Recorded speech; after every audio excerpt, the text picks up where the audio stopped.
কসম, মায়ের কসম, বাপের কসম। নবী বললেন যদি একান্তই কসম খেতে হয়, নবীজি বারবার করে আল্লাহর কসম করে অনেক জায়গায় বলেছে তোমরা আল্লাহর কসম করো, আল্লাহ ছাড়া অন্য কারো নামে কসম করলে শিরকের মতন গুনাহ হবে। ওতে বন্ধুরে শিরকের মতন গুনাহ করবে না। আল্লাহ তাবারাক ওয়া তাআলা কত ভালো লেগেছে কথাটা, একজনই হিকমতওয়ালার কথা আল্লাহকে কত ভালো লেগেছে কোরআনে তুলে দিয়েছে। লোকমান হাকিম তার বেটাকে, তার পুত্রকে, তার সন্তানকে, বেটাকে বলছে বাপ বোনাইয়া, বেটারে শুনে নাও, ওরে বেটা তুমি শুনে নাও, বেটা দুনিয়াতে শিরকের মতন গুনাহ করবে না। বেটা তুমি যদি বেটা পৃথিবীতে শিরকের মতন গুনাহ করো, আল্লাহ তোমাকে জাহান্নাম দেবে। বেটা আমি বাবা সহ্য করতে পারবো না। এজন্য লোকমান হাকিম তার বেটাকে বলছে বোনাইয়া লা তুশরিক বিল্লাহি শাইআ ইন্নাশ শিরকা লা যুলমুন আযীম।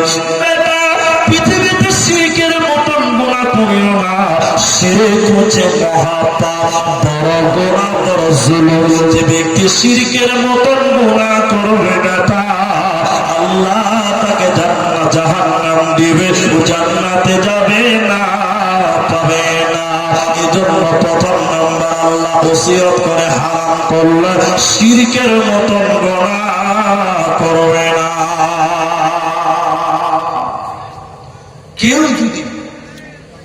কেউ যদি কোনো গণকের কাছে হাত দেখায়, কেউ যদি কেউ গুণকের কাছে হাত দেখায়, সে যেন শিরকের মতন গুনাহ করবে।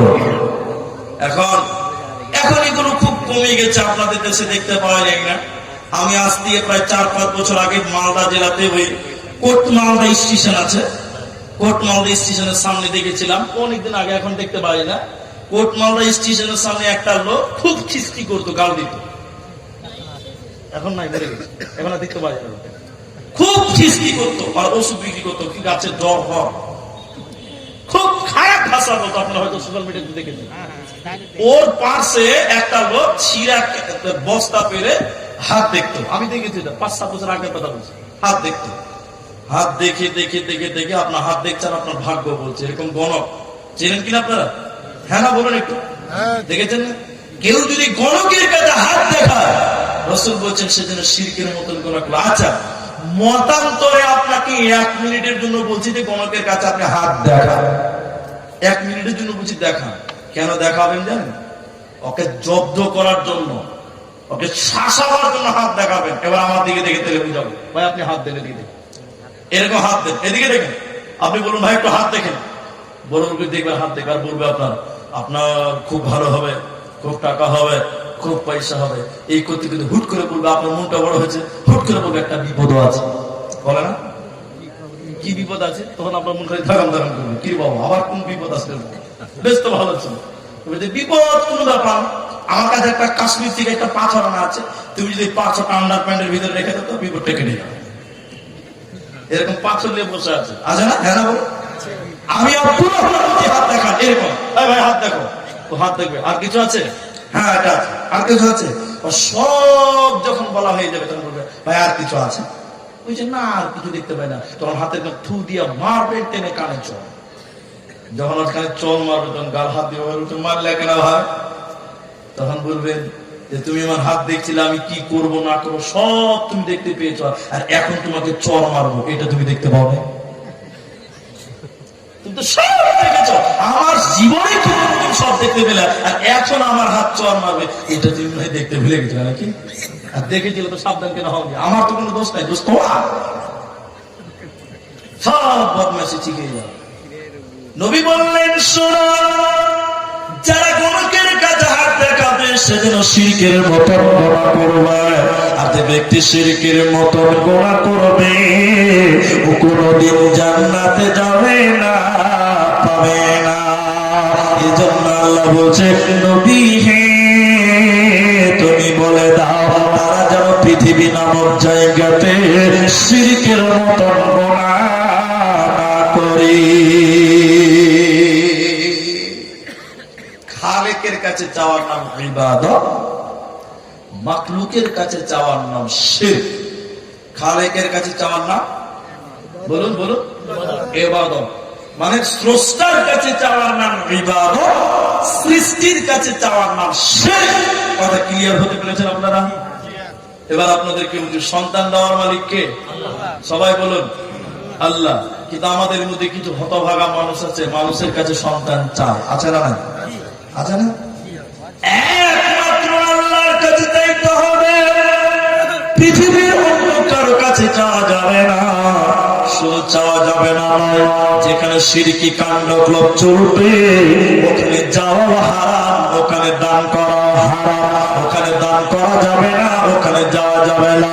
চলুন মুসনাদে আহমদ থেকে আপনাকে হাদিস শোনাই। হযরতে তারিক বিন শিহাব রাদিয়াল্লাহু তাআলা আনহু তিনি বর্ণনা করেন, বিশ্বনবী বলেছেন, শুনে নাও, একটা রাস্তা দিয়ে প্রতিদিন দুটি লোক যাতায়াত করে। ওই রাস্তাতে একদিন টাকা তুলছে, মানত তুলছে, চাঁদা তুলছে দেবদেবের নামে, গায়রুল্লাহর নামে, শিরকি কাণ্ডক্রমের জন্য টাকা তুলছে, চাঁদা তুলছে, রাস্তা বন্ধ করে করে টাকা চাই। একদিন দুটি লোক যখন যাচ্ছিল, প্রথম লোককে ধরে নিয়ে বলছে, ভাইয়া আমাদের দেবদেবের নামে, আমাদের প্রভুর নামে, আমাদের দেবতার নামে তুমি কিছু দান করো, কিছু মানত করো, কিছু মানসিক করো। লোকটা বলছে, না, আমার কাছে কোনো টাকা নেই, কোনো পয়সা নাই, আমার কাছে কোনো জিনিস নাই, আমি দান করতে পারবো না। লোকটার কথা দিয়ে বোঝা যায়, যদি মানুষটার কাছে টাকা থাকতো টাকা দিত, কিন্তু নাই। নবীজি বলছেন, শুনে নাও, লোকটা বলছে আমার কাছে কিছুই নাই। ওই মুশরিকরা বলছে, না, তোমাকে কিছু দিতে হবে, না দিলে তোমাকেও ছাড়বো না, তোমার রাস্তাও ছাড়বো না। বারবার বলার পর যখন কিছুই দিবে না, লোকটা তখন একটা মাছিকে ধরে নিয়ে তাদের দেবদেবীর নামে মানত করলো, একটা মাছিকে ধরে দান করে দিল, দাম ছেড়ে দিল। নবীজি বলছেন, লোকটা যখন মাছিকে দান করে দিল, দেবদেবীর নামে মাছিটা যখন মানত করে দিল, তারা তার রাস্তা ছেড়ে দিল। নবীজি বলছেন, ফাদাখালান নার, এই লোকটা জাহান্নাম চলে গেল। দ্বিতীয় নম্বর লোকটা ঈমানদার, আল্লাহওয়ালা মুসলমান।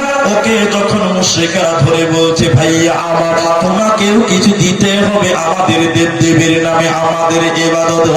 মুশরিকদের কথা শুনে ঈমানদার লোকটি বলছে, না, আমি কোন শিরকি কাণ্ড দান করতে পারি না, আমি কোন মানত করব না, মানসিক করতে পারি না। বারবার বলার পরও যখন দেবে না, এই মুশরিকের দলেরা, ওই মুজরিমের দলেরা ওই লোকটাকে ধরে এক কোপে তার গলাকে দ্বিখণ্ড করে দিল, এক কোপে তার গর্দানকে আলাদা করে দিল, জবাই করে দিল। নবীজি বলেছেন, উম্মত রে, আদখালাল জান্নাহ, এই লোকটা জান্নাতের মেহমান হয়ে গেল। একটা মাছি দেওয়ার কারণে জাহান্নাম গেল, আর একজন মাছি না দেওয়ার কারণে জান্নাতি হয়ে গেল। অতএব দেবদেবীর নামে এক কথায় যারা শিরকের মতন গুনাহ করে, ইচ্ছিতভাবে সে জায়গায় কোনো দান করা যাবে না, ওই জায়গাতে কোনো মানব মানসিক করা যাবে না, তাহলে শিরকের কাজে সহযোগিতা হয়ে যাবে। আর আমার আল্লাহ বলছেন, শিরকের মতন গুনাহ যারা করবে ওরা জান্নাতে যাবে না, পাবে না। হযরত নবী মুহাম্মদ সাল্লাল্লাহু আলাইহি ওয়াসাল্লাম রাদিয়াল্লাহু তাআলা আনহুকে 10টা ব্যাপারে ওসিয়ত করলেন। মা'আজরে বিআশরি কালিমাতিন লা তুশরিকি বিল্লাহ। হে মুআজ, তুমি শুনে নাও, আমি নবী তোমাকে 10টা ব্যাপারে ওসিয়ত করেছি, তুমি শুনে নাও। প্রথম নাম্বার, আমার উম্মতকে বলে দিও, লা তুশরিকি বিল্লাহি শাইআ, তারা যেন শিরকের মতো গুনাহ না করে। মুআজ, শুনে নাও, এদেরকে যদি কেটে কুটি করে দেওয়া হয়, এদেরকে যদি কেটে টুকরো টুকরো করে দেওয়া হয়, আর তাদেরকে যদি আগুনে জ্বালিয়ে পুড়িয়ে ছারখার করে দেওয়া হয়, তবুও যেন তারা শিরকের মতো গুনাহ না করে। যেতে জান্নাতে যাবে না, পাবি না, পাবি না। কি করলি তুই ভাবে সে, মায়া জালে গেলি ফেসে, আজরাইলে সে ধরবে কোসে, কে বাঁচাবে তোর প্রাণ?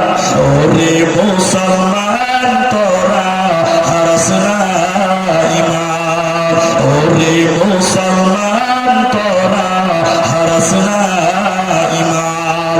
যদি করিস নামাজ রোজা থাকবে না তোর পাপের বোঝা, যদি করিস নামাজ রোজা থাকবে না তোর পাপের বোঝা, মরণকালে পাবি রে তুই জান্নাতি আদার। ওরে মুসলমান তোরা হারাস না ঈমান, ওরে মুসলমান তোরা হারাস না ঈমান। ওতে বন্ধুরে ঈমান হারা হওয়া যাবে না, শিরকের মতন গুনাহ করবে না। আর একটা বলে, দ্বিতীয় নম্বর উৎসবটা বলছি, আপনাদের দেশে তাবিজ আছে, তাবিজ আছে না? তাবিজ তাবিজ দেয় কি দেয় না? আমাকে আর কিছু কিছু লোক মনে করে যে বক্তাদের তাবিজের পাওয়ার আলাদা, ওরা মনে করে মুলবিদের যেটা বক্তাদের তাবিজে কাজ বেশি করবে। হালাল করে বলছি খালি, তার আগে মশলাটা শুনে দেন। আপনাদের মালদাতে গোলাপগঞ্জ আছে না? গোলাপগঞ্জ, গোলাপগঞ্জ চিনেন তো? ওই কালিয়াচক থেকে ভিতরে বড় এলাকা। আজ থেকে মোটামুটি 5 বছর আগে, আপনার খালি টাচ দিচ্ছি, আপনি বুঝে নেবেন কথাটা। ব্যাগ নিয়ে দাঁড়িয়েছি, তখন গাড়ি ছিল না, বুঝলেন? সকাল বেলা জলসা করে সকাল আবার আছে। একটা ছেলে মোটামুটি 19 বছর হবে, তখন আমি বলছি তখন 18-19 বছর হবে, আমাকে দেখে তাড়াহুড়া করে চলে এসে বলছে যে আপনি মাওলানা আব্দুর রহমান? বলে হ্যাঁ। বলছে আপনাকে আমি অনেক দিন থেকে দেখছি, কিন্তু আপনাকে সাক্ষাৎ করতে পারছি না, কিন্তু আমার বোন অনেক দিন থেকে চাই আপনার সঙ্গে দেখা করবো। যখন খুব তেল দিছে তখন বুঝতে পারছি এর মতলব খারাপ। যত তেল দিবে তত মতলব খারাপ, মনে হবে কি হবে না? তাহলে আমি বলছি কি বলছো তাই বলো। বলছে আগে বসেন, দুটা গল্প আছে আপনার সঙ্গে। বলে বলো কি খবর আছে? তখন বলছে যে মুফতি সাহেব আপনি তাবিজ দিতে পারেন। আমাকে বলছে আচ্ছা এখন আপনারা কি মনে করেন আমি জানি না, সাধারণ ছেলে যদি আমাকে জিজ্ঞাসা করে আপনি তাবিজ দিতে পারেন, ওকে যদি এক কথা দিয়ে বলে দিই তাবিজ দিতে জানি না, তাহলে গোটা এলাকাতে দুর্নাম করবে, সালা আব্দুর রহমান কিচ্ছু জানে না। দুর্নাম করবে কি করবে না? গোটা এলাকাতে বদনাম করবে, কিচ্ছু জানে না আসামের বক্তাটা। আমাকে তখন জিজ্ঞাসা করছে আপনি তাবিজ দিতে জানেন? আমি কিন্তু মনে মনে বুঝি বড় ফেরে করলাম রে ভাই। তখন আমি বললাম তাবিজ তো মেলা এরকম আছে, তো তুমি কেমন তাবিজ দিবা? তাবিজ তো অনেক ভাগ আছে, তো তোমার কেমন তাবিজ লাগবে, কোন ডিজাইনের কি ব্যাপারে লাগবে বলো। বলছে সেটা বলতে হবে। বলছে না বললে তোমার কি লাগবে আর আমি কি দিব, তখন গোলমাল হয়ে যাবে না? তোমার কি লাগবে বলো। তখন লজ্জা করতে করতে বলছে যে মাওলানা, যে মাওলানা আমার খালাতো বোনের নাম সখিনা, দেখতে খুব সুন্দর, আমাকে পাত্তা দেয় না, যে আমি একটা তাবিজ দিয়ে বুঝে আমার প্রেমে পাগলা হয়ে যায়। এরকম কিছু পাগলা আছে না নাই বলেন? হ্যাঁ বলো। খালি ইমামের পেছনে খুঁজে খুঁজে বলছে মেয়েটা যেন পেয়ে যায়, তাবিজটা একটু করে দেয় যে আজ হ্যাঁ না বলো। আপনারা বলুন, আপনারা, আমি বলছি না আপনারা বলবেন। আচ্ছা মুলবির তাবিজ যদি পরে সুন্দরী বিটি থেকে পাওয়া যায়, তো মুলবির তাবিজটা তোকে কেন দিবে? আগে নিজে নিবে, পরের বউটাকে দিবে সুন্দরটা। কথা বলে না? হ্যাঁ না বলে না? মুলবির তাবিজ যদি সুন্দরী মেয়ে পাওয়া যায়, তাহলে মুলবি নিজে আগে সবচেয়ে সুন্দরীটাকে বিয়ে করবে, তোকে কেন দিবে? খ্যাপা কোথাকার কিছু বুঝে না, মাথা মোটালো। আমার তাবিজ যদি সুন্দরী মেয়ে পাওয়া যায়, তা আমি সারা নিজের জন্য এমন তাবিজ বানবো সবচেয়ে সুন্দরী মেয়েটা আমার পাগলা হবে। হবে কি হবে না? কথা বলেন, হবে কি হবে না? হবে। কিন্তু বুঝতে পারছে না, ভাবছে না বক্তার তাবিজের পাওয়ার আলাদা। নবীজি বললেন শোনো, তাবিজের ভিতরে রয়েছে কোরআন। দেখবেন যারা তাবিজ দেয় ভাই কোরআনের আয়াত লেখে, না হলে কোরআনের আয়াতের নকশা। যারা আলেম তারা জানেন ভাই কোরআন লিখবে, কোরআনের আয়াত লিখবে, আর না হলে কোরআনের আয়াতের নকশা। একার কোরআনের নকশা পাওয়া যেতে খারাপ পাওয়া যায় না, মানুষ বড় চালাক। বন্ধুরে আমার, এখন আপনাকে জিজ্ঞাসা করছি শোনেন, এই কোরআনটা দিয়ে যদি আপনাকে বলি ভাই আমার পায়খানাতে মার্বেল পাথর করা আছে, এই কোরআনটা নিয়ে একটু পায়খানাতে শান্তি করে পায়খানা করে আসেন, টিকে যাবেন? হাত তোলেন। যাবেন আপনারা? কেউ জরুরি যাবেন? কোরআন নিয়ে পায়খানায় কেউ যাবেন? আপনারা কেউ যাবেন না? যে নামাজ পড়ে যাবে না, সেও বলবে তোবা তোবা আস্তাগফিরুল্লাহ, কোরআন নিয়ে পায়খানায় যাওয়া যাবে না। কিন্তু আপনারা একটু জোরে বলবেন, বুঝতে পারবেন। সোশ্যাল মিডিয়াতে যারা দেখছে তারাও বুঝতে পারবে। আচ্ছা বলুন, তাবিজ নিয়ে মানুষ পায়খানায় যায় কি যায় না? জোরে বলুন, যায় না? আপনার দিকে বলে তাবিজটা নিয়ে পায়খানা করে আসি, কেউ বলেন না? তাবিজটা নিয়েই চলে, নিয়ে চলে। তাহলে তাবিজের ভিতরে ভরা আছে কোরআন। কোরআন নিয়ে তুমি পায়খানায় যাও মুসলমান, কোরআন নিয়ে তুমি বিবির সঙ্গে মিলন করো, কোরআন নিয়ে তুমি যাবতীয় অন্যায় কাজ করো, গান শুনতে যাও, আল্লাহ বরদাস্ত করবে? জোরে বল করবে? এই জন্য নবী বলছে মান আল্লাকা তামিমা ফাকাদ আশরাকা, যে কোরআন নিয়ে তাবিজ নিয়ে পায়খানায় গেল, মানে তাবিজ ঝোলালো, ওই লোকটা যেন শিরকের মতো গুনাহ করলো, মাথা ঠুকে মরে গেলে জান্নাতে যাবে না, পাবি না। এই জন্য আল্লাহ বলছে নবী হে তুমি বলে দাও খবরদার যেন শিরকের মতো গুনাহ না করে। দ্বিতীয় নম্বর, যদি জান্নাত যেতে চাও, একটা নিষেধ কোরআন একটা হাদিস করেছি। দ্বিতীয় নম্বর কোরআন বলছে সূরা আনআমের 151 নম্বর আয়াতটা খুলবে। দ্বিতীয় নম্বর আল্লাহ বলছে ওয়াবিল ওয়ালিদাইনি ইহসানা, হে যুবকেরা, হে সন্তানেরা, তুমি তোমার বাবা মায়ের সঙ্গে ইহসান করো, ভালো ব্যবহার করো। খবরদার বাবা মাকে ধুমকে কথা বলবে না।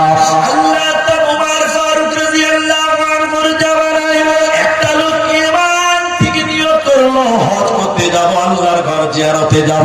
ছেলেটার বাবা ছিল না, ওই ছেলেটার বুড়ি মা চোখে দেখতে পেত না।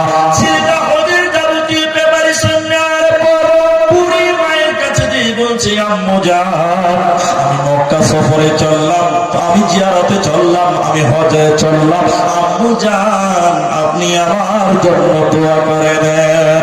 বুড়ি মেয়েটা বলল বেটা আমার জীবনে বড় শখ ছিল বেটা, আমি আল্লাহর ঘর জিয়ারতে যাব, হজ করতে যেতাম বাবা, আমাকে পারলে সঙ্গে করে নিয়ে যায়, একা যাস না। মায়ের আদেশ ফেলতে পারল না। ওমর ফারুক রাদিয়াল্লাহু আনহুর জীবদ্দশার ঘটনা। এবার লোক ছেলেটা অষ্টমী পড়ল, আর চোখে দেখতে পারে না, বুড়ি মেয়ে এবার থেকে হাঁটবে কেমন করে? এই বুড়ি মাকে পিঠে করে বেঁধে নিয়ে হাঁটতে হাঁটতে এবার থেকে মক্কা এলো। হজের যাবতীয় কাজ সমাপনী দেওয়ার পর আমিরুল মুমিনিন ওমর, খলিফাতুল মুসলিমিন ওমরের কাছে দিয়ে বলছে আমিরুল মুমিনিন ওমর, আপনি বলুন, আপনি বলে দেন, আপনি বলে দেন, আমি আমার বিধবা মাকে, আমি আমার অন্ধা মাকে, আমি আমার বয়স্ক মাকে আমার থেকে হেঁটে হেঁটে নিয়ে এলাম, হজের যাবতীয় কাজ সমাপনী দিলাম, সাফা মারওয়া মুজদালিফা আরাফা মিনা, হজের যাবতীয় কাজ সমাপনী পিঠে করে করে করে নিয়ে করলাম। আমিরুল মুমিনিন ওমর আপনি বলুন, আমি কি আমার মায়ের ঋণ শোধ করতে পারলাম? আমি কি মায়ের দুধের ঋণ শোধ করতে পারলাম? আমিরুল মুমিনিন ওমর বলছেন কি বললে তুমি বলো, এবার তুমি কি বলছো শুনে নাও। শরীরের চামড়া কেটে যদি মায়ের জুতা বানিয়ে দাও তবুও মায়ের ঋণ শোধ হবে না। শরীরের মাংস কেটে যদি মায়ের খাবার বানিয়ে দাও তবুও তোমার মায়ের ঋণ শোধ হবে না। এজন্য ইমাম বুখারী আল আদাবুল মুফরাদে লিখছে ওমা জান্নাতুকা ওয়া নারুকা, মা বাপ তোমার জান্নাত, মা বাপ তোমার জাহান্নাম। ওতে মা বাবাকে ধুমকে কথা বলবে না, কাওলান কারীমা, নরম সত্য কথা বলো যদি তোমরা জান্নাত যেতে চাও। একটা ঘটনা শোনাচ্ছি আপনাকে, উপন্যাস শোনাবো। একটা বাড়িতে 7 ভাই, আপনারা একটু বলুন ক ভাই? 7 ভাই। বড়টা মুলবি সাহেব, বড়টা কি বললাম একদম হেড মাওলানা, মনে করেন ভাদু মাদ্রাসার হেড মুলবি, এত বড় আলেম। 7 ভাই, আর মাটা হঠাৎ মারা গেল, কথা বুঝবেন আপনার। এখন ওরা 7 ভাই, তোমার বাপ বেঁচে আছে, তোমার বাপ কি রান্না করে খাবে না ছেলেদের কাছে খাবে? বলুন আপনারা বলুন, ছেলেদের কাছে খাবে। ঘটনা ভালো করে বুঝবেন। এবার মা মরে গেছে, 7 ভাই ওরা আছে, বড়টা বড় আলেম। এবার পাড়ার চাচারা নিয়ে বসেছে ছেলেদেরকে, যে বাপের একটা ব্যবস্থা করতে হবে। পাড়ার চাচারা সব বসেছে ছেলেদেরকে নিয়ে, মুনি সাহেবটাও আছে, বল তোর মা মরে গেছে, তো তোর বাপ কি রান্না করে খাবে না, তোর একদিন ব্যবস্থা করবি? তো ছেলেরা বলছে চাচা আপনারা যখন এসছেন তো আপনারাই বলুন কি করতে হবে। তখন এক চাচা বলছে যে আরে বেটা তোরা তো 7 ভাই আল্লাহ মিলিয়েছে ভালো, তোরা একদিন করে পালি খিলাতে তোর ভাই বাপের আর কোনো ঝামেলা থাকলো না। এরকম পালি আছে না? হ্যাঁ বলো, অনেক বাপ পালি খায় না। তো ছোটটাকে বলছে, ছোট দিক থেকে জিজ্ঞাসা করছে আরে এই জমশেদ তোর বাপকে একদিন খিলাবি? হ্যাঁ আপনারা যখন বলছেন তো খিলাবো। দ্বিতীয় নম্বরটাকে জিজ্ঞাসা করে তুই বল রে তোর বাপকে খিলাবি? ওই ছোট ভাই যদি খিলাতে পারে তা আমি হচ্ছে তো বড়, আমি খিলাতে পারবো না। 3 নম্বরটাকে জিজ্ঞাসা করে তুই খিলাবি? কেন ওরা বাপের বেটা, আমি বাপের বেটা না? সবাই বলছে খিলাবো। এবার 7 নম্বর হেড মুরগিকে বলছে তুই বল তুই খিলাবি একদিন? চাচা আমি আমার বাপকে একদিন পানি খিলাতে পারবো না। মিজাজটাও খারাপ হবে কেন বলো? চাচা বুড়া মানুষ সারা থরবর করতে মুরগি মানুষ তো ভুষা যায় সবাই খিলাবে, তুই মুরগি মানুষ তো খিলাবি না? মুরগি বলে চাচার বেরেনার কাজ করছে না, সারা কি বলছে রে?